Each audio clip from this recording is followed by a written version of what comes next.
15, 20 minutes or so. Let us know how things change throughout the morning. Jonathan Seri is there at Kill Devil Hills in North Carolina. That's the far eastern stretch of that state, Martha. And this is a story that has yet to be told. From the New York area all the way up through New England, they're expecting very strong winds that could cause a lot of damage and could cause injuries as well. Not long ago, Fox affiliate reporter Andy Fox filed this report from North Carolina's Outer Banks at the height of this storm. This gives us an indication of what it looks like. As you're about to see, not a cushy assignment for this reporter. Check it out. Yeah, we have 45, 55 mile per hour gusting winds out here. This is the most severe wind we've had so far. The sand's really kicking up. We got the surf. We just had a big wave come up here and crash here on the sandbags. So that's the latest from here. And again, Highway 12 closed at the Bonner Bridge. And guys, I think the wind just blew out my contact. It's in my eye, but it's in my eye, but it's not. I can't. It's not on my eye. I hate it when that happens. That was Andy Fox of Fox affiliate WAVY, Wavy, in Norfolk, Virginia, making the best of a tough situation. You know, it's funny when it goes from, it's not funny, but when it goes from a 4 to a 2, people say, oh, well, gee, that's good. And then you think about situations where we've seen a tropical storm turn into a 2 hurricane. It's a very big deal.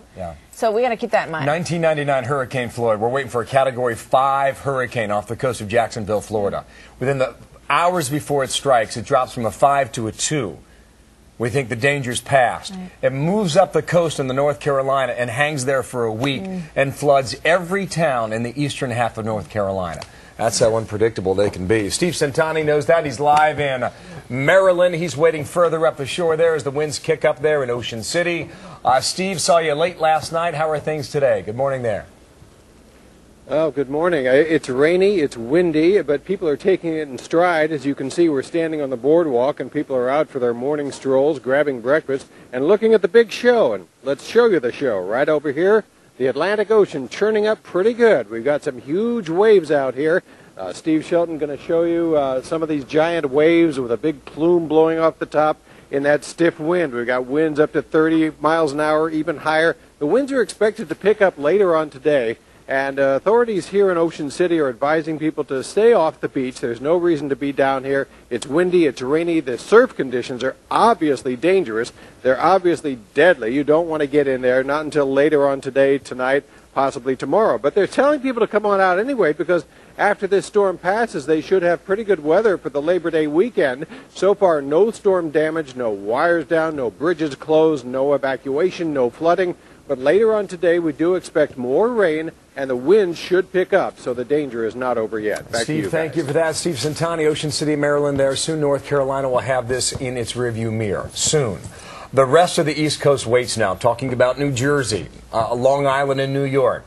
They will feel the heavy winds and rain a bit later today, and that hurricane will bring the potential for flooding on the Cape in Massachusetts. State of emergency already out there and also in Rhode Island. We are live in Chatham, Massachusetts as they brace for Earl. Coming up as coverage on Earl rolls on. Category 2. That's a big storm and a big hurricane that can do a lot of damage. The same spot where we've been watching all those great whites this summer, and now they are about to get hit with Earl. We're going to watch that very closely. We want you to stay safe. Don't put yourself in danger out there.